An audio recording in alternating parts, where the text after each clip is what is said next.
Well, let's try and fit in a game of blitz chess. So 22:30. Good luck. Yeah, let's just go g3. Just see how black wants to develop. What have I picked for this one? This is a 3-minute game. So I'm doing a mix of 3 and 5 minute. Develop, see if we encourage a pawn push. Oh, we do. Okay, let's come back. I'm just going to line up a potential pawn push here now. Slowly and steadily does it. If you ever push, I'll just counter. But what else do we do? Knight across, is that a move? Just keeps everything tied down a little bit. Threatens knight forward. So is it actually a move? Because if you take with a knight, I take with a pawn. Even if you take with a bishop, I might take with a pawn, actually. Yeah, I'm going to take with a pawn and try and come forward. So do I just kick the knight here? The knight's not trapped, is it? But if you go here, I'm happy to trade. Let's just hit the knight and see which way you go. Okay, I'm happy to trade there. My knight's stuck, not doing much. So up or here, I'm not sure. I'm going to try and bust it open. But yeah, I'm mainly playing the slow time controls now, so I'm more likely to go wrong in these 3-minute games. Just trying to get my rook forward here. Put pressure on, maybe activate the bishop.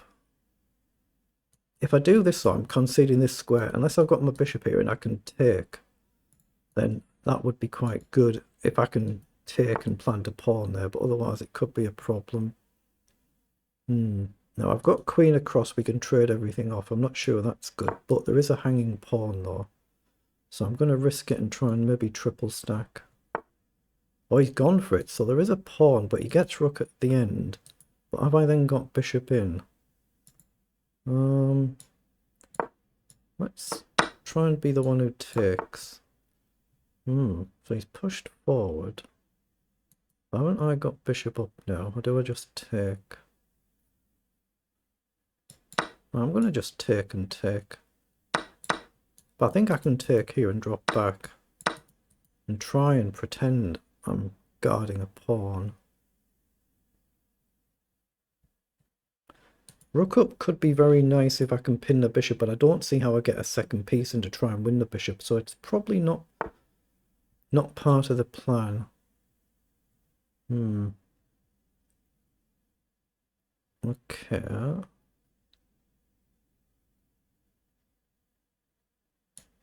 I'm going to hit the knight and threaten to jump my bishop forward here. Like say he plays knight back, bishop in.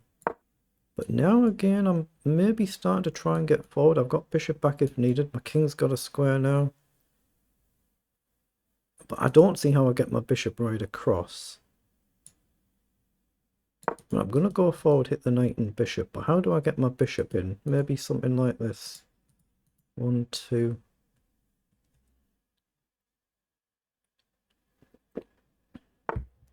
Yeah, he's played knight back over, so he can come round. I don't really want to trade my bishop, so I could play here. And if bishop back, I can take anyway, so doesn't I just win a pawn? Just simply hit the pawn. If he checks, I can step up. Knight in, I can just take. Then I'm threatening bishop up to pin the bishop. Or indeed bishop in. Can I actually convert this one without messing it all up?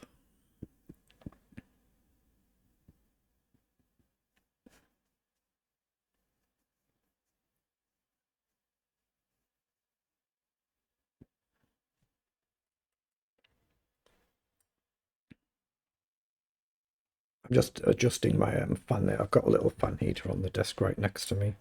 Just turn it off. It's a tricky position this for black. I think I'm winning. He might even have to sack the rook. So he's played there, but I thought I could take here and bishop up either way. So I don't have many moves to think about here. So he's trying to go for a back rank issue. But bishop up, doesn't it threaten to checkmate? The bishop up, what's his idea? Check up, rook pins. But after he takes, I just drop back, right? So I think I've got bishop up. But I have to take with the bishop, not the rook. and then I can just drop the bishop out the way and try and give a checkmate. So I have to go up, only one legal move. But if he takes, I just get out the way. So I just king up, and that should win the game on the spot, right? There's no mate threat, but there is from me. Just drop the bishop back and the king can't move, so isn't that checkmate? That's a really lovely discovered checkmate, that, isn't it? You don't get that in a blitz game very often. Oh, that's really nice. The king's just got no squares to run to, so that felt like a pretty good game for my level. Let's see what it was in engine language. Right, I've simply flipped the cameras over here now so I can get the PG out. So we'll copy it. We'll pop onto lichess and see what it was, like we do with all the games. Just check them all in the same way as each other. So this one is going to be Stockfish 17. It felt like I played a pretty decent game. It doesn't mean we can't have blundered it, especially in the opening. That's what you want to try and learn from.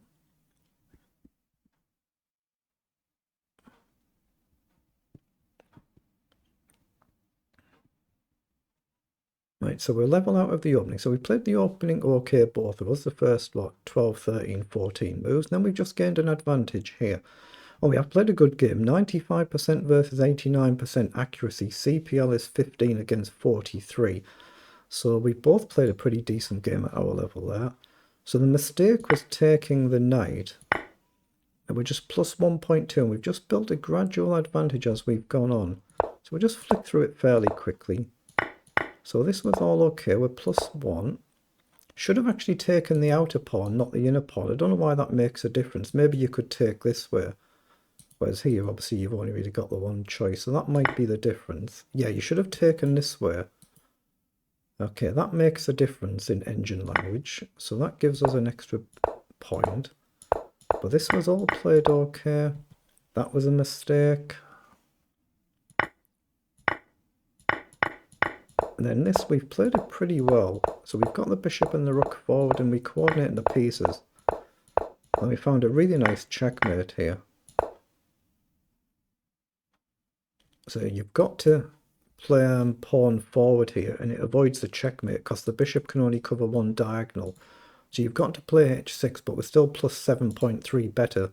So if you play h6, worst case, we can just simply take the knight, or we can drop back the bishop with a check and take the knight. So we're going to be 2 clean pieces up. So very, very good at my level, very good.